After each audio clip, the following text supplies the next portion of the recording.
예, 만나서 반갑습니다. 오늘 제 소개받은 김주용입니다. 제가 섬기고 있는 교회는 1904년은 아니고요, 10년 전 1894년, 그래서 내년에 130년 되는 교회, 아주 역사가 깊은 교회인데 성도님들께서 부족하지만 저를 또 이렇게 불러주셔서 귀한 역사가 깊은 교회에서 또 젊은 또 사역을 하고자 노력하고 있습니다.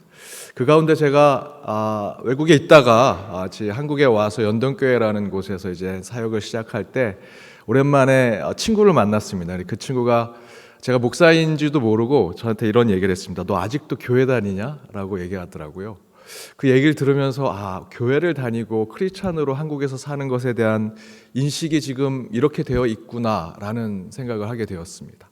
교회 안에서 젊은 분들, 우리 지금 강연을 듣고 계신 여러분과 같은 교회 안에도 청년들 또 젊은 세대들이 있는데 그분들이 마음이 굉장히 흔들리고 있습니다. 한국교회 계속 내가 출석해야 하는가, 계속 다녀야 하는가.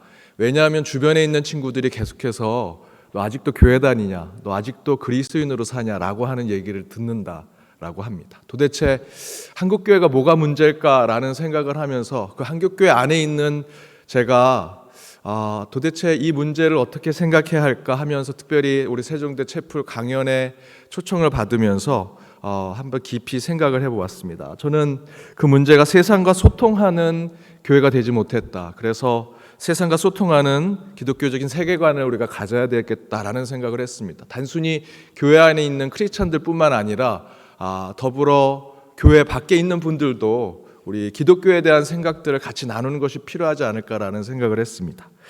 한 가지 그림을 보면 여러분 이미 많이 아시는 이야기인데요. 코끼리를 시각장애인이 다리를 잡으면 나무처럼 느끼고 상아를 붙잡으면 뿔처럼 느끼고 또 꼬리를 잡으면 로프처럼 느끼는 것처럼 각각의 관점에 따라서 자기가 경험했던 또 그 상황에 따라서 코끼리를 생각하게 되죠.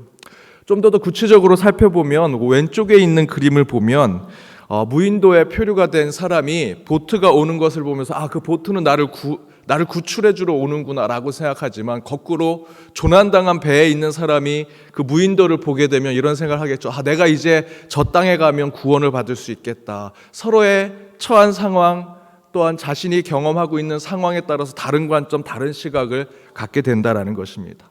오른쪽에 있는 그림을 보시면 여러분 아시는 대로 한쪽에 있는 그림이 한 젊은 여인처럼 보이기도 하고요, 나이 든 할머니처럼 보이기도 합니다. 각자의 관점과 시각에 따라서 달라 보이기도 하죠. 그 옆에 있는 그림은 어찌 보면 두 사람이 마주 보는 것 같고 자세히 보면 한 컵처럼 느끼기도 합니다. 각자 관점에 따라서 다르게 느껴지는 거죠. 하지만 그 다르게 느껴지는 것이 잘못된 것은 아닙니다. 보시다시피 원통이라는 것을 어느 쪽에서 비추느냐에 따라서 원으로 보이기도 하고 직사각형으로 보이기도 하죠. 각각의 시각에 따라서 보일 뿐이지 무엇이 옳고 그르다라고 이야기할 수 없습니다. 각각 가지고 있는 관점 또는 시각 또는 렌즈, 여러분이 끼고 있는 안경이 바로 어떤 것들을 보게 하고 있고 세상에 대한 관점을 주는 것, 이것을 우리는 세계관이라고 합니다. 세상을 보는 관점. 임마누엘 칸트가 세상을 보는 관점이라고 하는 세계관에 대한 이야기를 했습니다. 좀 더 구체적으로 우리 일상에 있는 삶에서 얘기를 해본다면 존 윅이라고 하는 영화가 지금 4편까지 나와 있죠. 다른 영화들과 특별히 다를 것이 없습니다. 총 쏴서 사람 죽이고 청부살인업을 하는 킬러에 대한 영화지만 이 영화가 비슷한 장르의 영화임에도 불구하고 사람들에게 특별히 지금 이 시대에 폭발적인 인기를 끌고 있는 흥행을 하게 된 이유가 무엇일까 생각을 해봤을 때 존 윅이라고 하는 이 영화 안에 또 다른 세계관이 들어져 있습니다. 여러분 알고 있는 대로 존 윅이라고 하는 사람 안에 그 킬러들 세상 안에 자기들 안에 룰이 있고요, 규칙이 있습니다. 그 사람이 가지고 있던 과거가 있고 그 이후에 나타나는 현상들 안에서 이 영화가 보여주고 있는 자기만의 세계관이 이 영화를 보는 사람들로 하여금 그 영화를 새로운 눈으로 보게 하고 있는 것이죠. 또 다른 예를 든다면 해리포터 같은 영화도 또 이 소설도 또 다른 세계관에서 그 세계관에 빠져들면서 더욱더 관심을 갖게 되는 것입니다. 최근에는 한국의 길복순이라는 넷플릭스 영화가 있습니다. 이 영화도 존 윅이라는 영화가 새로운 세계관을 만들어 놓고 그 안에서 영화를 풀어내는 것, 그러한 세계관을 계속해서 생각하면서 이 영화를 보기 때문에 이 영화가 또 다른 관점으로 보이게 되죠. 혹시 일본에 가신 분들은, 일본에 관광을 가신 분들은 일본에 여러 가지 편의점들이 있습니다. 일본의 편의점들은 각각의 세계관을 가지고 있습니다. 패밀리마트, 로션 또는 미니스탑, 세븐일레븐, 이런 각각의 편의점이 자신들이 갖고 있는 색깔 또는 자기들이 갖고 있는 특화된 상품 등등 그 편의점만의 세계관을 가지고 있어서요, 이 편의점을 사용하는 일본 사람들은 자기가 주로 사용하는 그 편의점을 사용하는 것이죠. 그냥 뭐 저희처럼 뭐 CU나 다른 그런 것들을 편하게 내가 가까이 있으니까 사용하는 것이 아니라 자기의 세계관과 코드가 맞는 곳을 사용하는 그런 어떤 일상적인 모습 가운데도 세계관이 나타나는 것을 보게 합니다. 그런 가운데 우리의 역사 속에서 실제로 우리의 삶 가운데 우리나라 속에서도 이런 세계관에 대한 문제가 발생되는 것이 무엇일까? 조금 멀리 본다면 한 100여 년 전 우리나라는 600년 동안 유교라고 하는 문화가 우리를 차지하고 있었습니다. 그 가운데 유교는 우리의 세계관을 만들어냈죠. 그 유교가 지금에 와서 100여 년 전 유교의 끝자락에 와서 그 유교가 600년 동안 이 땅의 문화와 여러 가지 것들을 다 차지하고 우리의 세계관과 가치관을 만드는 것이었는데, 여러분 아시는 것처럼 그 끝자락에 유교는 멸망하게 됩니다. 구한말 시대의 위기를 겪게 되죠. 여러분 아시는 것처럼 외세 열강이 침탈이 곳곳에서 이루어지게 됩니다. 이미 아시는 대로 조선 유교는 교육의 불평등이 계속해서 나타났었고요. 경제적 양극화, 양반과 천민이 사는 삶은 완전히 극을 다르게 되어 있습니다. 또한 반시대적 신분제도를 가지고 있었고요. 가부장적 제도 자체가 굉장히 심화되어 있습니다. 이런 유교적 세계관을 가지고 있는 결과 가운데 이런 구한말 시대 위기를 겪게 되죠. 그래서 우리는 유교 문화를 꼰대 문화라고 생각하게 됩니다. 이런 유교의 세계관이 나오게 됐던 구한말 시대의 부정적인 사회적 영향력을 주었던 그것들에 대한 기본적인 개념들을 살펴본다면, 처음에는 당파성, 유교는 매번 각자 가지고 있는 지역과 혈연, 지연으로 서로 싸우는 것이 그들의 문화처럼 나타났었습니다. 계급 제도가 이 구한말에 부정적인 영향을 주었던 것이었고요. 상인, 천민 굉장히 차별했었고, 가부장 제도 안에서 여성과 어린이들 차별이 당연한 것이었습니다. 효사상을 강요하다 보니까 맹목적인 복종을 하게 됐고요. 서로의 연령의 차이로 그 차별은 더욱더 강화됐었습니다. 과학적인 합리성이 부재했습니다. 그래서 실용적인 지식을 수용하는데 600년 동안 어려웠다라고 생각할 수 있습니다. 그렇다면 이 유교의 패망으로 갔던 이런 시대적 상황 속에서 실질적으로 유교가 가지고 있는 세계관의 근본 기초가 되는 것은 무엇이었을까? 유교라고 하는 글자, 이 유라고 하는 이 글자는 여러분 아시는 대로 선비유자입니다. 이 선비유자는 사람 인자와 쓸 숫자로 함께 묶여져 있죠.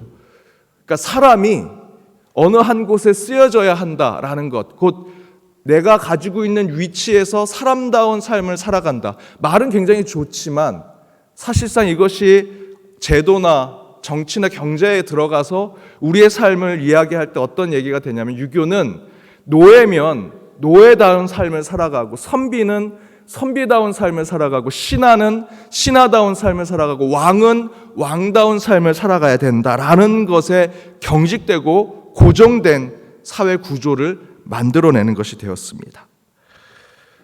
그래서 600년의 유교는 한순간에 멸망을 맛보게 되죠. 그 시대적 상황과 소통하지 못하게 되고, 유교의 세계관은 그 시대와 교류하지 못하고 대화하지 못해서 멸망을 맛보게 되었습니다.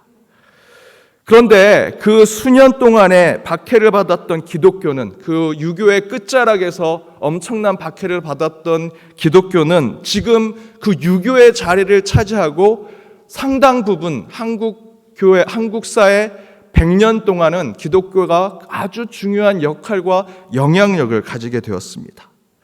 도대체 그 순식간에 600년의 유교가 멸망하고 왜 기독교의 세계관이 그 자리를 차지하게 됐을까? 여러분 아시는 대로 초창기 일제가 되기 전 3.1운동, 각각의 독립운동에 가장 주도적 역할을 한 것은 기독교인이었습니다. 3.1운동을 주도했던 33인 중에 16명은 기독교인이었고요. 여러분이 아시지 못하는 역사를 좀 더 들여다보면 그 33인에 15 천도교인들이 들어오고 불교인이 들어오지만 그 대부분은 적극적으로 참여할 생각이 없었습니다. 기독교인으로서 이 독립운동, 특별히 3.1운동을 하고자 하는 일들이 함께 했었고요. 이 3.1운동이 전국적인 비폭력 운동으로 나타날 수 있었던 아주 중요한 계기는 각 곳곳에 있었던 교회의 성도들이 함께 했었기 때문이었습니다. 어찌되었든 기독교가 애국, 애족, 애민의 사상을 가지고 있었던 것이 사람들에게 어필하기 시작했고요. 헨리 아펜젤러의 선교사가 세운 배제학당 등등 많은 교육에 초기 기독교는 관심을 가졌습니다. 세종대의 전신인 경성인문 중등학교가 승동교회에서 맨 처음에 학교를 시작을 했고요. 지금의 세종도가 되었던 것도 교회에서 출발이 됐다라는 걸 여러분 다 아실 겁니다. 의료에 서민들의 아주 깊은 삶 가운데 병들고 죽어가는 사람들 가운데 의료를 담당하는 의료 선교사로 온 이들, 특별히 지금 보시는 알렌 선교사는 세브란스의 전신인 재중원을 세워서 사람들의 생명을, 직접적인 생명을 살리는 역할을 했었고요. 농촌 계몽운동에 우리 교회나 기독교가 굉장한 역할을 했습니다. 시골에 교회가 있는 이유는요, 그곳에 전도하고 사람들 헌금 많이 거두려고 그러는 거 절대 아닙니다. 그 시골 가운데, 그 지방 도시 가운데 또는 굉장히 못 사는 데에서도 그들과 함께 새로운 세상을 맛보고자 했던 순수한 복음의 정신이 있었기 때문에 바로 그런 것이 농촌 계몽운동 가운데 나타났었습니다. 또한 기독교가 가장 중요한 역할을 한 것은 조선 600년 동안 여성이 가지고 있는 신분은 정말 밑바닥이었습니다. 그것을 단번에 올릴 수 있었던 중요한 계기는 교회였고요, 기독교 정신이었습니다. 제가 지금 섬기고 있는 연동교회는 이제 내년이 130년인데 1대 장로가 천민입니다. 가파치라고 해서 가죽 장사하는 사람입니다. 이 장로를 세울 때 지금 옆에 있는 제임스 게일이 1대 목사님이신데 캐나다 선교사님이셨는데요. 이분이 이 고충석 장로를 세우기 위해, 이 천민을 세우기 위해서 그 양반들과 싸우다가 그 양반들이 이 연동교회에서 떠나서 묘동교회라는 곳을 세우죠. 여러분 전신이었던 경인인문 중등학교도 속해 있던 승동학교는 백정들 또는 천민들이 세웠던 교회이기도 했습니다. 바로 기독교가 유교의 마지막 끝자락에서 유교가 멸망할 때 기독교는 바로 이 곳곳에 한국 사회에 중요한 역할을 해왔습니다. 그리고 100년 동안 성장했고요. 지금 많은 영향력을 주고 있는데 현재의 모습은 계속해서 쇠퇴하고 있고 기독교의 영향력은 줄어들어 가고 있습니다.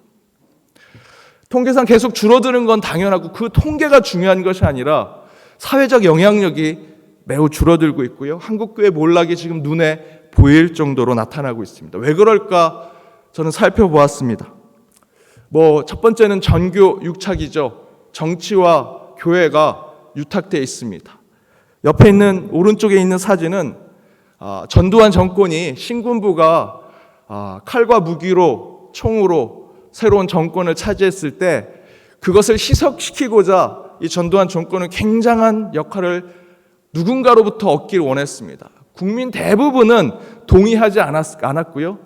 유일하게 목회자들이 한 곳에 모여서 조찬 기도회를 해줬습니다. 전두환 정권을 축복해줬고요. 정통성을 인정해줬습니다.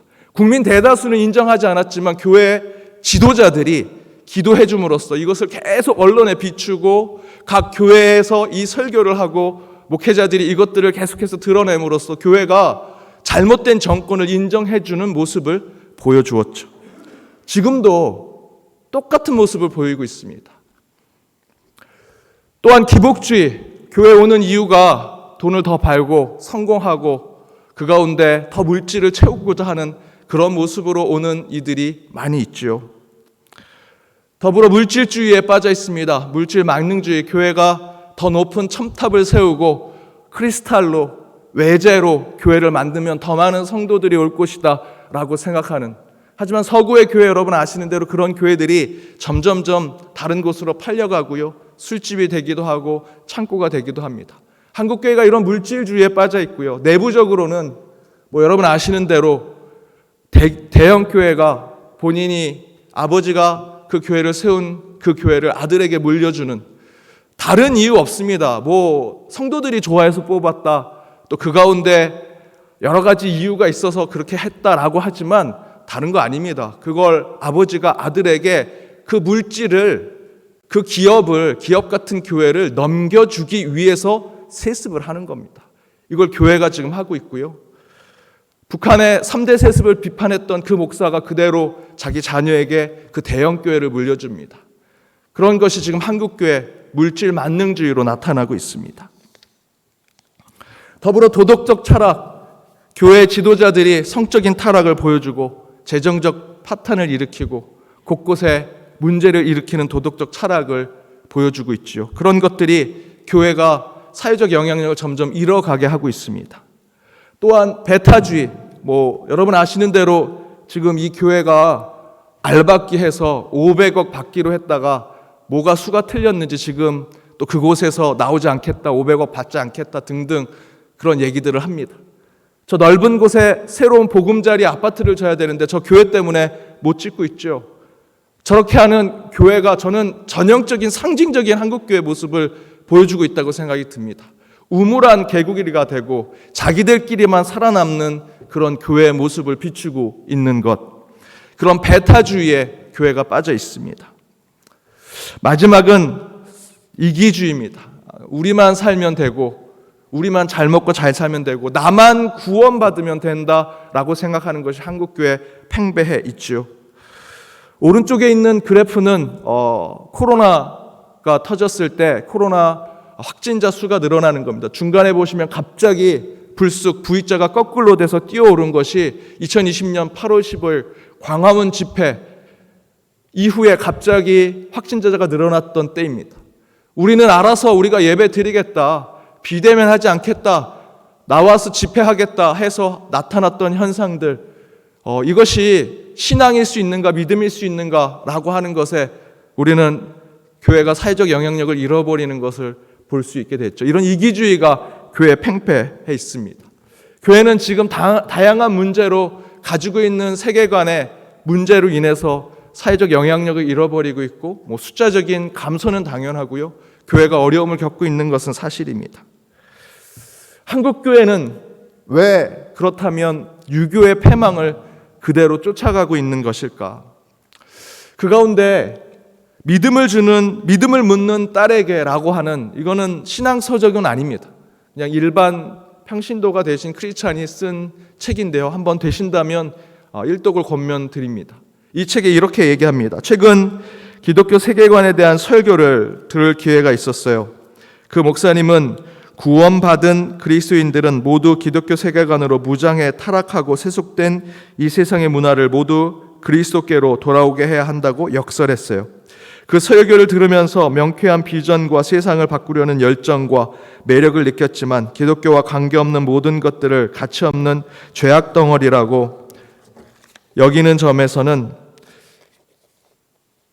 거부감이 들기도 했어요. 게다가 그들이 원하는 바뀐 세상의 모습은 너무 답답하고 고리타분해 보여요. 과연 기독교 세계관이란 무엇인가요? 그리고 세계관에 관련된 이야기들을 어디까지 받아들여야 하나요? 라고 하는 얘기가 나옵니다.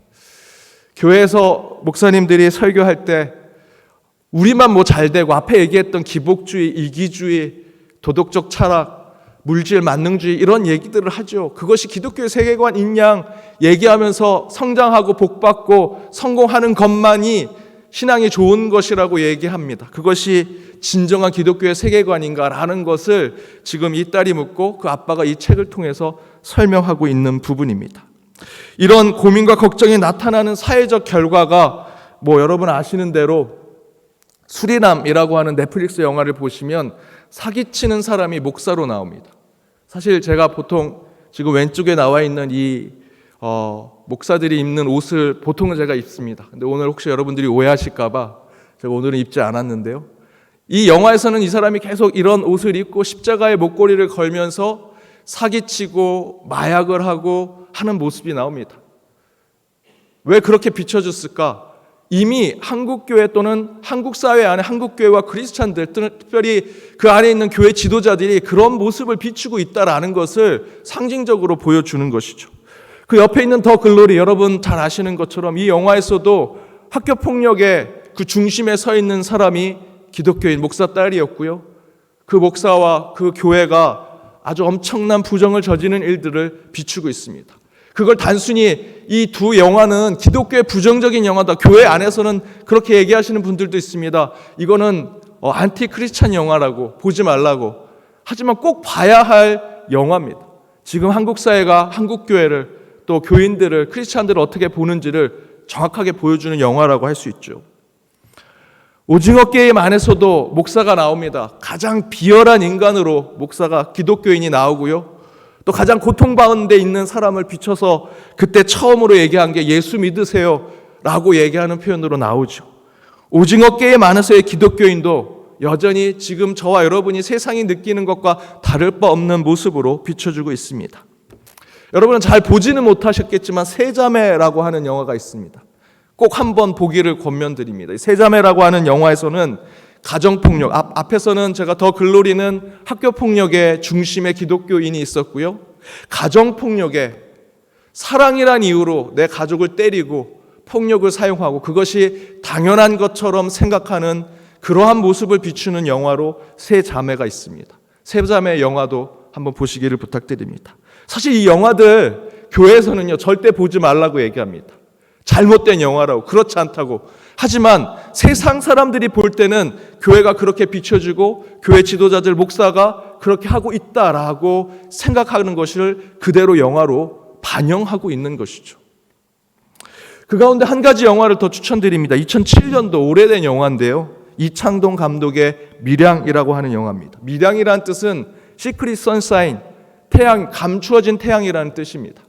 저는 이 영화의 시나리오 초고의 역할을 하는 것을 제가 담당을 했습니다. 이창도 감독님이 시나리오를 쓰시고 기독교적인 부분, 기도를 하고 설교를 하고 성도들이 서로 이야기하고 하는 부분들을 본인은 교회를 다닌 적이 없어서 잘 모르겠다 해서 당시 조 감독이 제 대학 선배님이셨는데 제게 그 시나리오를 줘서 기독교적인 파트는 제가 다 수정을 하고 그 각색을 하는 역할을 했습니다. 이 영화를 참여하면서 밀양이란 영화가 나왔을 때 많은 사람들이 반기독교적인 영화라고 했습니다. 이 영화를 보시면 여러분 아시겠지만 자기 아들이 유괴범에 의해서 죽었습니다. 그래서 그 가운데 고통 중에 교회를 찾아와서 그 마음이 회복이 되죠. 그리고 그 유괴범, 자기 아들을 살해한 그 살인범을 용서하러 찾아갔는데 그 살인범이 이렇게 얘기합니다. 나는 감옥 안에서 하나님을 만나서 하나님께 용서받았다고. 그때 주인공이 얘기하죠. 내 아들이 죽어서 내가 너를 용서하지 않았는데 너를 누가 용서하냐 라고 하면서 그 이후에 이 여자가, 이 주인공이 완전히 반기독교인이 되어서 그 십계명을 하나씩 어겨가는 이야기가 나옵니다. 그 가운데 송강호라고 하는 이 주인공은 주인공임에도 불구하고 항상 뒤편에서 나옵니다. 여러분 혹시 영화를 보시면 그 앵글을 보시면 송강호는 항상 그 주인공인 전도연 뒤에서 먼 반치에서 초점이 맞춰지지도 않지만 송강호는 늘 그 뒤에서 쫓아옵니다. 숨겨진 태양처럼 나타나는 거죠. 이창동 감독님은 이 영화를 통해서 물론 기독교적인 정신으로 이 영화를 만드신 것은 아니지만 이창동 감독님이 가지고 온 생각은 본인이 어렸을 때부터 느꼈던 그 시골 교회에서 그때 만났던 좋은 영향을 줬던 크리스찬들, 기독교인들을 보면서 한국 사회가 이제는 유교가 아닌 기독교의 문화가 지배하고 있는데 그 가운데 진정한 기독교를 어떻게 하면 영화로 표현할 수 있을까? 정말 우스개처럼 할렐루야 하면 사람들이 아멘하고 웃고 막 헌금을 이상하게 내고, 기독교인들은 마치 이상한 것처럼 표현하는 그런 왜곡된 표현이 아니라 진짜 우리의 일상, 또 한국 사회 속에서 나타나는 크리스찬들과 또 교회가 어떤 모습일까를 이 영화에서 비추고자 굉장히 노력하셨습니다. 그 가운데 이 영화의 제목처럼 미량, 숨겨진 태양이 하나님 또는 그리스도, 예수 그리스도, 또 우리 크리스찬의 모습이 되어야 되지 않을까라고 하는 생각을 저는 가졌고요. 바로 이런 부분으로 진정한 우리 사회 안에 이 기독교가 어떤 세계관으로 있는지를 다시 한번 생각하게 됐습니다. 한번 되신다면 이 미량이라는 영화를 보기를 권면드립니다.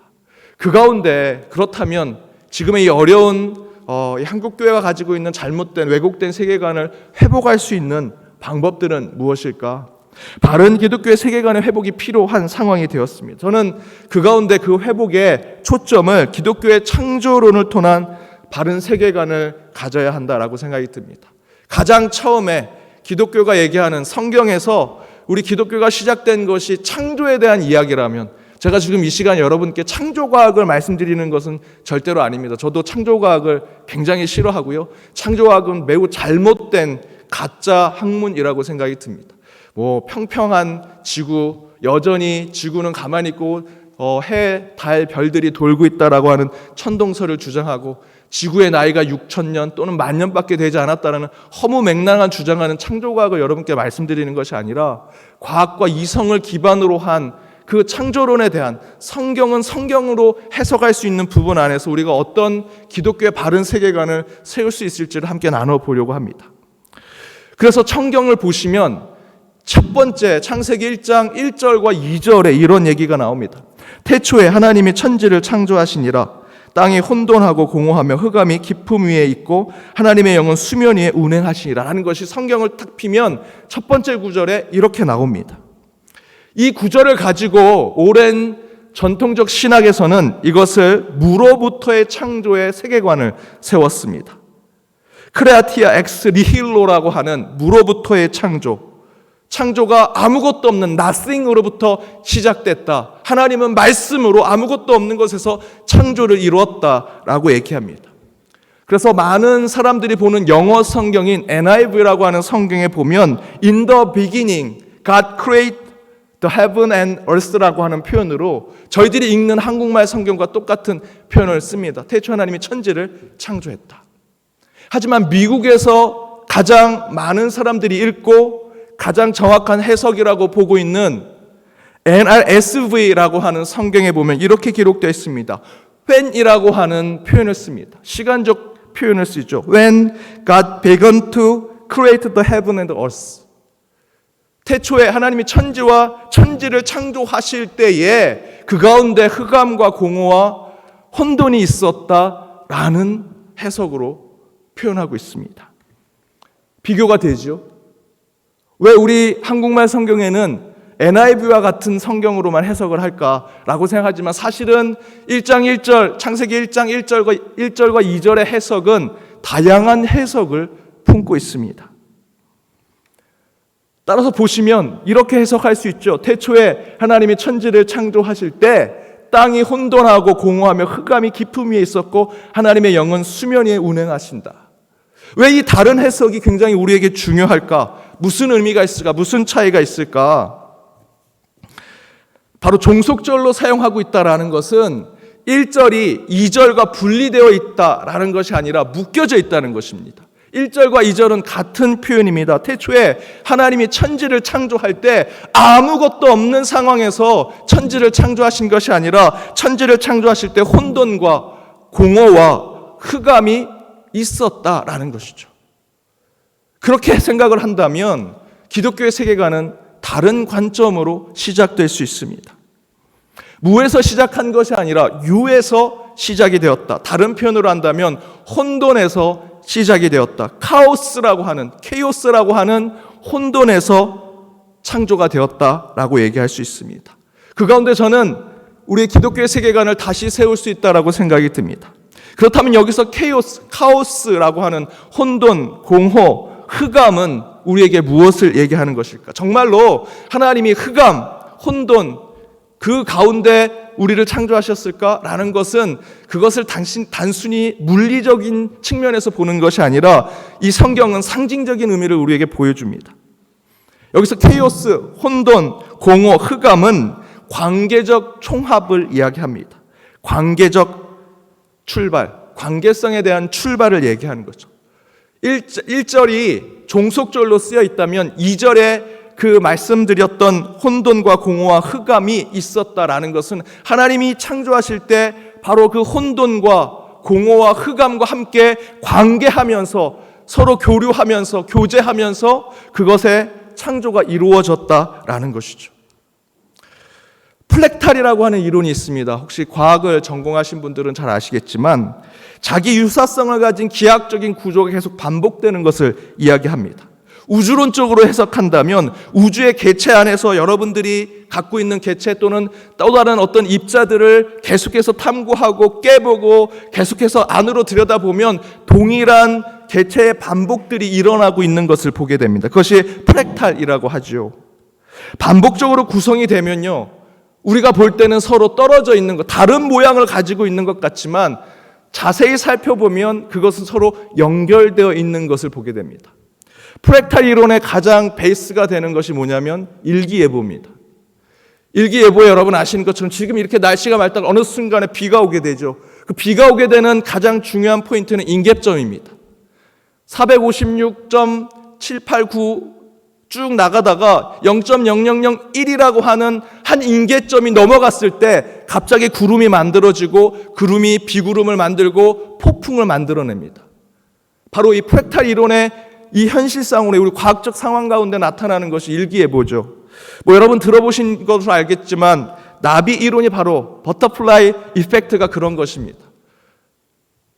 브라질에 있는 나비가, 아마존에 있는 나비가 날개짓하는 아주 작은 영향 때문에 베이징에서 폭풍이 일어난다라는 것. 물론 그 현상 자체를 우리가 동의할 수는 없겠지만 그만큼의 작은 임계점에 의해서 곳곳에 변화가 일어난다라는 것이죠. 이 변화의 핵심은 뭐냐면 서로 연결되어 있다는 것입니다. 관계되어 있다는 것입니다. 0.0001에 변화되는 것은 지금 저와 여러분의 관계 속에서도 작은 관계, 작은 인계점의 변화로 우리는 다른 영향력을 주게 된다는 것이죠. 우리는 서로 관계되어 있고 그물처럼 엮여져 있음을 얘기합니다.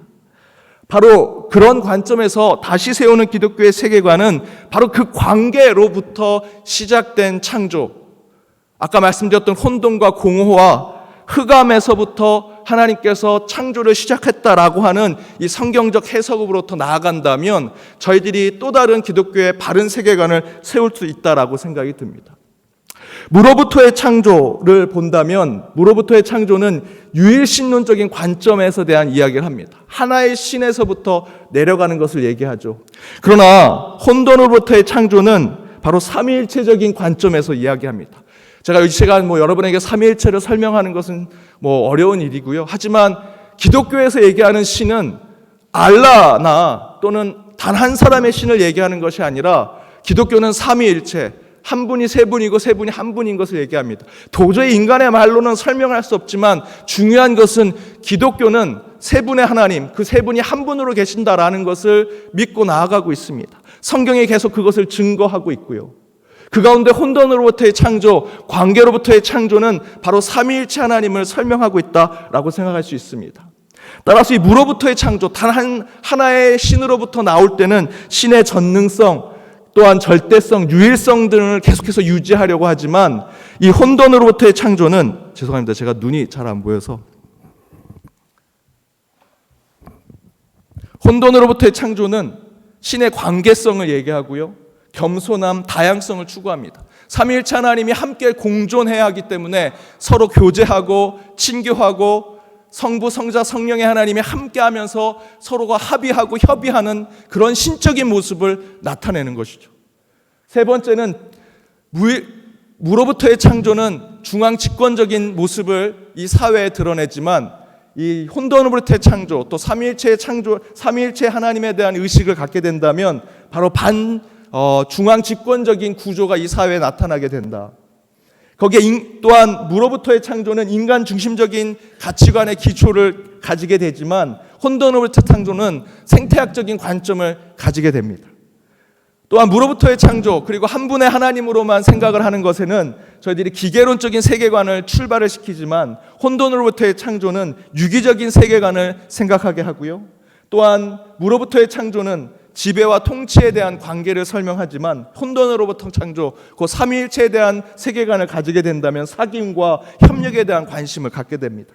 마지막으로 무로부터의 창조, 단 하나의 하나님으로부터의 모든 것이 나왔다라고 생각하게 된다면 권위주의적이고 계급주의적이고 대립적이고 단선적인 생각을 하게 되지만 혼돈으로부터의 창조, 삼위일체에 대한 하나님의 생각을 하게 된다면 민주적이고 평등적이며 대화적이고 그 가운데 관용적인 생각을 갖게 됩니다. 한 가지 그냥 각탄한 예를 말씀드린다면 중앙집권적 로마 가톨릭 교회는 여전히 교황 한 사람으로부터 모든 것들이 나오게 되죠. 교황이 이야기한 것은 거의 신학적인 이야기나 마찬가지가 됩니다. 바로 이러한 중앙집권적인 교회 구조의 반발에서 나온 것이 종교개혁이고요. 그 종교개혁은 또 다른 새로운 교회를 세우고자 했던 것이 아니라 과거로 돌아가자, 예전 초대교회 모습으로 돌아가자는 것입니다. 초대교회는 공동체적이고 민주적인 초대교회 모습을 가지고 있었습니다. 반계급적이고요, 개방적이었고요, 민주적인 것이 초대교회 모습이었고, 지금의 개혁교회들, 대부분의 한국교회에 있는 교회들이 개혁교회라고 한다면 바로 그 개혁교회들은 이런 공동체적이고 민주적인 초대교회의 모습을 갖추게 된 것이죠. 바로 이 개혁교회는 삼위일체적인 하나님을 기초로 세계관을 세워가려는 모습을 보여주고 있습니다. 바로 그 가운데 관계적인 기독교의 세계관의 기초를 가지고 삼위일체 하나님을 이 관계로부터 오는 창조 가운데 우리가 세계관으로 세운다면 저는 기독교의 세계관이 바르고 옳은 세계관으로 나아갈 수 있다라고 생각이 듭니다.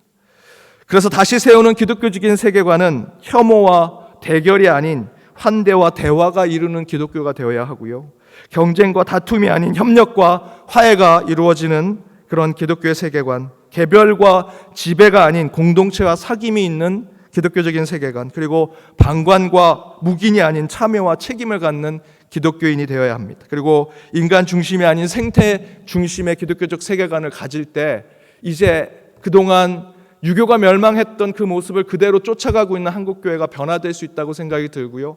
교회를 다니지 않으신 분들, 기독교인이 아니신 분들도 기독교적인 세계관이 결코 그저 자기들의 배만 채우고 자기들의 이기심만 채우고 종교를 통해서 물질만 채우고 성공만 바라는 성공지향주의적이고 승리주의에 빠져있는 기독교가 아니라 협력하고 함께하고 대화하고 교제하는 것이 기독교이고 이 사회가 함께 기독교와 비롯해서 다른 종교들도 함께 같이 갈 수 있는 그러한 역할을 할 수 있는 것이라 생각해서 저는 오늘 이런 우리 기독교가 새로운 세계관을 찾아가야 한다라는 말씀으로 창조론을 다시 한번 설명을 드렸고 그 가운데 유일신론적인 것이 아닌 삼위일체적인 하나님을 여러분들에게 설명드렸습니다.